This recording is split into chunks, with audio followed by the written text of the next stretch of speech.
नमस्कार मंडळी, म्युच्युअल फंडमध्ये इन्व्हेस्टमेंट करण्यासाठी आपल्याकडे 2 ऑप्शन असतात. एक म्हणजे डायरेक्ट प्लॅन आणि दुसरा म्हणजे रेग्युलर प्लॅन. डायरेक्ट प्लॅनमध्ये एक्सपेन्स रेशो हा कमी असतो, तर रेग्युलर प्लॅनमध्ये जास्त असतो आणि मोस्टली इन्व्हेस्टर डायरेक्ट प्लॅनचा एक्सपेन्स रेशो कमी बघून त्यामध्ये इन्व्हेस्टमेंट करतात. पण खरंच डायरेक्ट प्लॅन त्यांना एक चांगला रिटर्न मिळवून देऊ शकतो का? की रेग्युलर प्लॅनसुद्धा तुमच्यासाठी एक बेस्ट ऑप्शन ठरू शकतो? चला तर मग आजच्या व्हिडिओमध्ये आपण बघूयात रेग्युलर प्लॅन आणि डायरेक्ट प्लॅनमध्ये काय फरक आहे? तर हा व्हिडिओ शेवटपर्यंत नक्की बघा. डायरेक्ट प्लॅन यामध्ये तुम्ही डायरेक्ट एएमसी थ्रू इन्व्हेस्टमेंट करू शकता किंवा कोणत्याही ॲप थ्रू किंवा ऑनलाईन प्लॅटफॉर्म थ्रू सुद्धा इन्व्हेस्टमेंट करू शकता. इथे कोणीही इंटरमिडियरी नसतो. त्यामुळे इथे लो एक्सपेन्स रेशो असतो, इथे कमिशन नसतं आणि हाय कॅश व्हॅल्यू असते. त्यामुळे इथे एनएव्ही सुद्धा जास्त असतो आणि इथे प्रॉफिट सुद्धा जास्त होतो. जसं की मी म्हटलं, तुम्ही डायरेक्ट एएमसी थ्रू इन्व्हेस्टमेंट करू शकता. तर जेव्हा तुम्ही एएमसीकडे जाता, त्यांच्या स्टाफकडे जाता, ते तुम्हाला फंड सजेस्ट करतात. तर इथे खात्री करून घ्यायची ते फंड तुम्हाला तुमच्या रिक्वायरमेंटला अनुसरून, तुमच्या गोलला अनुसरून आणि तुमच्या इन्व्हेस्टमेंट अमाउंटला अनुसरून आहेत की नाही, की त्यांना फक्त जस्ट टार्गेट आहे आणि त्यांना ते टार्गेट कंप्लीट करायचं आहे म्हणून ते फंड्स सजेस्ट करत आहात, असे तर नसेल. तर याची एकदा खात्री करून घ्यायची. त्यानंतर नेक्स्ट ऑप्शन आपल्याकडे उरतो, की डायरेक्ट मी ऑनलाईन ॲप थ्रू इन्व्हेस्टमेंट करणार. तर इथे कोणीही कॉमन इन्व्हेस्टर जो असतो तो Googleला जाणार आणि बेस्ट म्युच्युअल फंड कोणते हे सजेस्ट करणार आणि हे सर्च केल्यानंतर एक लिस्ट ओपन होणार. जे तुम्हाला टॉप 1 इथे सजेस्ट करतात ते तुम्हाला का शो होत आहे? खरंच हे फंड टॉपमध्ये किंवा याचा परफॉर्मन्स चांगला आहे का? किंवा हे पेड प्रमोशनचे तर नसणार, याची एकदा खात्री करून घ्यायची. त्यानंतर थर्ड ऑप्शन उरतो, किंवा तुम्हाला एक मार्केटचं चांगलं नॉलेज आहे. तुम्ही एन-ई-व्ही काय, फंड मॅनेजर कोणता आहे, त्या फंडचा एक्सपेन्स रेशो काय आहे किंवा पास्ट रिटर्न काय आहे, फंडचं तुम्ही चांगलं कंपॅरिझन करू शकता, अलोकेशन काय आहे, होल्डिंग काय आहे, हे सगळं एनालिसिस करून जर तुम्ही एका फंडमध्ये इन्व्हेस्टमेंट करत असाल, तर चांगलीच गोष्ट आहे. आणि तुम्ही जर 8-9 तास जॉब करून, बिझनेस करून जर तुम्ही मार्केटला टाईम देऊन तुमचा फंड परफॉर्मन्स किंवा एक असा ट्रॅक रेकॉर्ड जर ठेवू शकत असाल, तर येस, तुमच्यासाठी डायरेक्ट प्लॅन हा एक बेस्ट ऑप्शन ठरू शकतो. पण तुम्ही जेव्हा सेल्फ एनालिसिस करता, मध्ये जर नंतर फंडमध्ये काही चेंजेस झाले, म्हणजे त्यांच्या फंडचा मॅनेजर चेंज झाला किंवा अलोकेशन चेंज झाली किंवा त्याबद्दल कोणतीही न्यूज आली, तर ते बद्दल तुम्ही अपडेटेड राहाल का? किंवा जर नंतर मार्केट जर खाली पडलं, तर अशा वेळी तुम्ही काय डिसिजन घेतले पाहिजे?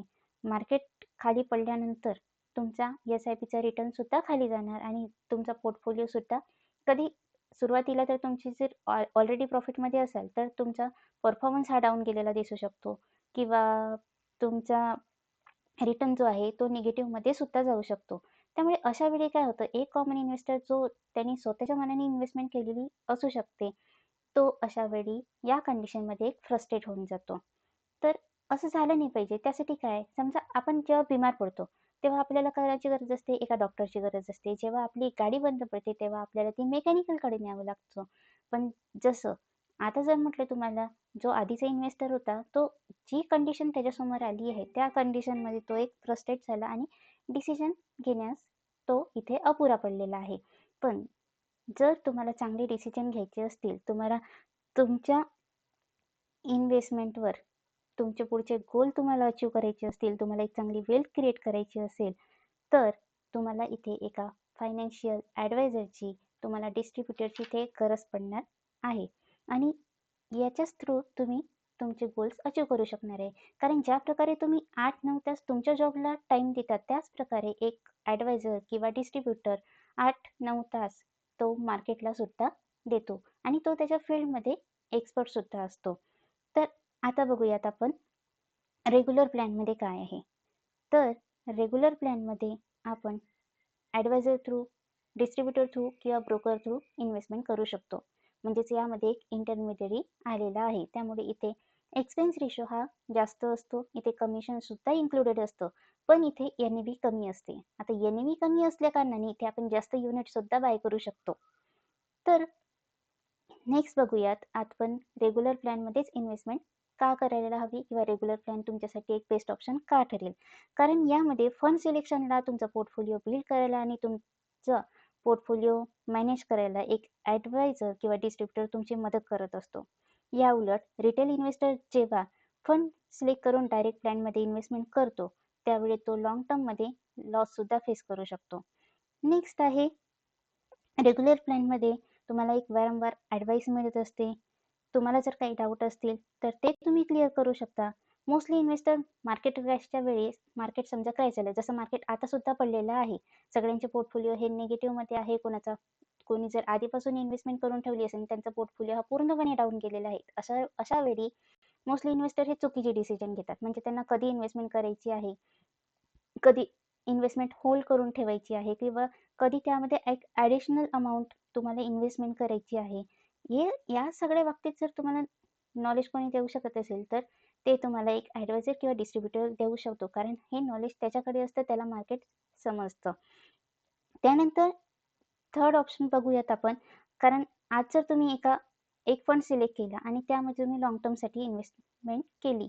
पण आज जो तुमच्यासाठी फंड चांगला ठरतो, तोच पुढच्या 3 वर्षासाठी किंवा 5 वर्षासाठी तोच फंड तुमच्यासाठी चांगला असेल असे नाही.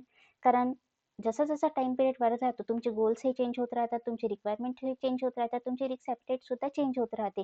कारण तुमचं इन्कम सुद्धा चेंज होत राहतं. त्यामुळे आज जो फंड तुमच्यासाठी बेस्ट आहे, तोच फंड तुमच्यासाठी उद्या किंवा 3 वर्षांनी तोच फंड तुमच्यासाठी चांगला असेल असे नाही. कारण फंडचा परफॉर्मन्स हा दिवसेंदिवस चेंज होत राहतो. आपण ठीक आहे पास्ट रिटर्न बघतो. पास्ट रिटर्न वरून आपण फंड सिलेक्ट करतो. पण जे पास्ट रिटर्न आहे तेच तुम्हाला फ्युचरमध्ये सुद्धा मिळेल किंवा तुमच्या गोलला तोच रिटर्न योग्य ठरेल असे नाही. त्यामुळे प्रत्येक इयर नंतर तुमचा पोर्टफोलिओ हा रिव्ह्यू केला पाहिजे आणि रेग्युलर प्लॅनमध्ये तो पोर्टफोलिओ रिव्ह्यू सुद्धा केला जातो. त्यानंतर आपण बघा काही पर्सेंटेज सेव्ह करण्याच्या नादात तुम्हाला चांगले रिटर्न मिळतेच याची गॅरंटी आपण देऊ शकतो का? जसं डायरेक्ट प्लॅनमध्ये 1% कॉस्ट सेव्ह करण्यासाठी काही इन्व्हेस्टर फ्युचरमध्ये 3-4% लॉस सुद्धा करून बसतात. त्यामुळे आता तुम्ही कोणता प्लॅन निवडायचा त्याचा डिसिजन मीच तुम्ही तुमचा डिसिजन हा घेऊ शकता. पण आता रेग्युलर प्लॅन कोणी निवडायला हवा? सगळ्यात आधी बिगिनर्स, ज्यांना मार्केटचं अजिबात नॉलेज नाही. म्हणजे मार्केटचा ट्रेंड काय आहे त्याला समजत नाही, कधी इन्व्हेस्टमेंट सुरू करायची किंवा आता मार्केट पडलं आहे तर आता हा इन्व्हेस्टमेंट करण्याचा टाइम आहे की तुमची असलेली इन्व्हेस्टमेंट हा सेल करण्याचा टाइम आहे. अशांनी रेग्युलर प्लॅनमध्ये इन्व्हेस्टमेंट करणं हे चांगलं ठरतं. त्यानंतर इन्व्हेस्टर ज्यांचे गोल्स मोठे आहे, म्हणजे ज्यांना रिटायरमेंटसाठी पैसा जमा करायचा आहे, त्यांना चाइल्ड एज्युकेशनसाठी पैसा जमा करायचा आहे, त्यांना मॅरेज पर्पजसाठी पैसा जमा करायचा आहे, ज्यांचे मोठे मोठे स्वप्न आहे किंवा त्यांना एक मोठी वेल्थ क्रिएट करायची आहे, अशांनी रेग्युलर प्लॅनमध्ये इन्व्हेस्टमेंट करायला हवं. त्यानंतर बिझी प्रोफेशनल, आता तुम्हाला मार्केट समजत असेल वगैरे हे तर नाही, पण तुम्हाला एक इन्व्हेस्टमेंट करायची आहे आणि तुम्ही तुमचा एक पोर्टफोलिओ क्रिएट करायचा आहे. पण तो पोर्टफोलिओ क्रिएट केल्यानंतर तुम्ही वारंवार त्याचं काय आहे किंवा तो ट्रॅक करणं तुम्हाला कठीण जातं. तुम्ही तुमच्या कामात बिझी आहे. तर अशा वेळी तुमच्यासाठी रेग्युलर प्लॅन हा एक बेस्ट ऑप्शन ठरू शकतो. त्यानंतर डायरेक्ट प्लॅन हा कोणी निवडायला हवं? सगळ्यात आधी ज्याला स्टॉक मार्केटचं पूर्ण नॉलेज आहे. त्याला समजतं मार्केटमध्ये कधी इन्व्हेस्टमेंट आपण होल्ड केली पाहिजे, कधी आपण सेल केली पाहिजे किंवा कधी आपण बाय केली पाहिजे. मार्केटमध्ये कधी आपल्याला ॲव्हरेजिंगचा चांगला फायदा मिळतो आणि कधी आपण व्हॉलॅटिलिटीचा चांगला फायदा मिळवू शकतो. हे सगळे जे ज्याला समजते त्यांनी डायरेक्ट प्लॅन निवडणं बेस्ट ऑप्शन आहे. त्यानंतर जो 6 महिन्यातून वर्षभरातून त्याचा फंडचा परफॉर्मन्स हा चेक करू शकेल किंवा आज हा फंड चांगला परफॉर्म करत नाहीये तर मी याच्या जागी दुसरा फंड ऍड करू शकेल किंवा या फंडमधून त्या फंडमध्ये स्विच करता येईल, हे सगळे जे डिसिजन आहेत तो स्वतःचे घेऊ शकत असेल तर येस तो डायरेक्ट प्लॅनमध्ये जाऊ शकतो. थर्ड म्हणजे जो एक्सपिरियन्स इन्व्हेस्टर आहे, जो मार्केटला टाइम देऊ शकतो आणि तो त्याचा पोर्टफोलिओ स्वतः मॅनेज करू शकतो, अशांसाठी डायरेक्ट प्लॅन हा एक बेस्ट ऑप्शन आहे. त्यानंतर बघा एक रिअल लाईफ मधलं मी एक एक्झाम्पल देते तुम्हाला की कारण एक इन्व्हेस्टर आहे, मी इथे त्यांचं नाव नाही सजेस्ट करू शकत, पण माझ्याकडे याच 1-2 महिन्यात एक ॲज अ फ्रेंड इन्व्हेस्टर आला आहे. तर त्यांनी मला त्याचा पोर्टफोलिओ दाखवला. त्यामध्ये मी त्यांचा पोर्टफोलिओ बघितल्यानंतर सगळ्यात आधी माझ्या लक्षात आलं त्यांनी जे फंड सिलेक्ट करत आहे, कारण मला माहित होतं त्याची सॅलरी किती आहे हे माहिती होतं, त्याचा जॉब काय आहे, त्याचे गोल्स काय आहे आणि तो किती रिस्क घेऊ शकतो, तो या सगळ्याचं नॉलेज मला होतं. त्यामुळे जेव्हा मी पोर्टफोलिओ बघितला तेव्हा माझा पोर्टफोलिओ बघितल्याबरोबर असं लक्षात आलं की त्यांनी जे फंड सिलेक्ट केलेले आहे तेच त्याचे फंड चुकीचे सिलेक्ट केलेले आहे. त्यामध्ये 2 फंड असे होते ते त्याच्यासाठी सूट नव्हते. पण मी जेव्हा म्हटलं की हा फंड तू इथे नव्हता निवडायला पाहिजे, हा फंड तुझ्यासाठी नव्हता, तर रिप्लाय असा आला की काय वाईट आहे या फंडमध्ये? रिटर्न तर चांगले मिळत आहे. मी पॉझिटिव्हमध्ये तर आहे. ग्रीन तर दिसत आहे सगळा पोर्टफोलिओ. बस इथे फक्त ग्रीन असणं महत्त्वाचं ठरतं का? किंवा तोच फंड तुम्हाला रिटर्न देत आहे, परफॉर्म होत आहे थोडा, म्हणून तो फंड तुमच्यासाठी बेस्ट होईल का? किंवा ठीक आहे, एवढे तुम्ही मेहनतीने पैसे कमवता, पण कोणत्याही फंडमध्ये तुम्ही डायरेक्टली इन्व्हेस्ट करता, असं नाही करायला पाहिजे. कारण तो तुमचा हार्ड अर्न मनी आहे. तो अशाच फंडमध्ये गेला पाहिजे, जिथे तुमच्या पैशाला चांगल्या पैशामध्ये आणखीन रूपांतर झालं पाहिजे. त्या पैशापासून आणखी चांगले पैसे तुमचे बनले पाहिजे. आज त्यांनी तो फंड सिलेक्ट केला, ग्रीन पण दिसत आहे, रिटर्न पण त्याला मिळत आहे. पण असं पण होऊ शकतं, की त्या फंडच्या जागी एक असा फंड दुसरा असू शकतो, की तो त्याला तिथे जास्त रिटर्न सुद्धा मिळवून देऊ शकतो. इथे जर त्याला 16% मिळत असेल, तर पुढच्या फंडमध्ये त्याला 20% सुद्धा मिळाली असते आणि त्यामुळे त्याचे गोल सुद्धा लवकर अचीव्ह झाले असते. त्यानंतर असंच डिस्कशन पुढे लांबलं आणि त्याला विचारलं, "ठीक आहे, हा पण तू सिलेक्ट केला, तर त्याची एन-ए-व्ही काय आहे? त्याचे युनिट तुला किती युनिट मिळाले आहे?" याबद्दल त्याला काहीही नॉलेज नव्हतं. म्हणजे एन-ए-व्ही म्हणजे काय एवढं सुद्धा त्याला माहिती नव्हतं. त्यानंतर म्हटलं तो म्हणाला, की "बा इथून मला हा फंड आता 3 वर्ष ठेवायचा आहे किंवा 5 वर्ष. 3 वर्षात मला किती रिटर्न मिळेल? किंवा मी हा फंड असाच 5 वर्ष ठेवला, तर मला किती रिटर्न म्हटलं, किती रिटर्न मिळणार बा? तर मी त्याला म्हटलं, की "बा याचा पास्ट रिटर्न काय आहे?" जर ज्या प्रकारे आपण इन्व्हेस्टमेंट केलं, म्युच्युअल फंडमध्ये पास्ट रिटर्न आपण व्हेरी करत नाही किंवा पास्टमध्ये जर जेवढा रिटर्न तो प्रोव्हाईड करत असेल, तेवढाच फ्युचरमध्ये देणार असं सुद्धा नाहीये. पण तरीही आपण एक ॲव्हरेज 3 इयरचा, 5 इयरचा रिटर्न बघून नंतर त्यामध्ये इन्व्हेस्टमेंट करतो. पण इथे पण मला असा एक रिप्लाय बघायला मिळाला, की इथे रिटर्न कुठे बघतात? अरे, तुझ्याजवळ एक ॲप आहे, पण त्या ॲपमध्ये त्याला पास्ट रिटर्न कुठे शो होतो? किंवा त्या फंडची डिटेल इन्फॉर्मेशन काय आहे हे सुद्धा माहिती नव्हतं. त्यानंतर एक्सपेन्स रेशोची थोडीशी माहिती नव्हती. फक्त एवढं त्याला माहिती होती, की बा एक्सपेन्स रेशो डायरेक्ट प्लॅनमध्ये त्यांनी जे फंड केले ते कमी असतात. त्याला कोणालाही काही कमिशन वगैरे द्यावं लागत नाही. त्यामुळे त्याला एक्सपेन्स रेशोचं कोणतंही माहिती नव्हती. नंतर त्याला फंड मॅनेजर विचारलं, फंड मॅनेजर त्याला त्याच्या कोणत्याच फंडची माहिती नव्हती. ठीक आहे, कॉमन इन्व्हेस्टर एवढं लक्ष देत नाही, पण ज्या अर्थी तुम्ही तुमचा हार्ड अर्न मनी त्यामध्ये इन्व्हेस्टमेंट करत आहात, तर त्या फंडची पूर्ण डिटेल इन्फॉर्मेशन तुमच्याकडे असली पाहिजे. कारण उद्या चालून जर फंड मॅनेजर चेंज झाला, तर आपला पोर्टफोलिओ हा कोणावर डिपेंड किंवा आपल्या त्या फंडचा रिटर्न कोणावर डिपेंड असतो? फंड मॅनेजरवर. कारण त्या जागी जर दुसरा फंड मॅनेजर आला आणि त्याचा एक्सपिरियन्स तेवढा नसला आणि नंतर फंडचा परफॉर्मन्स सुधारला तर? त्यामुळे फंड मॅनेजर कोणता होता हे पण त्याला माहिती नव्हतं.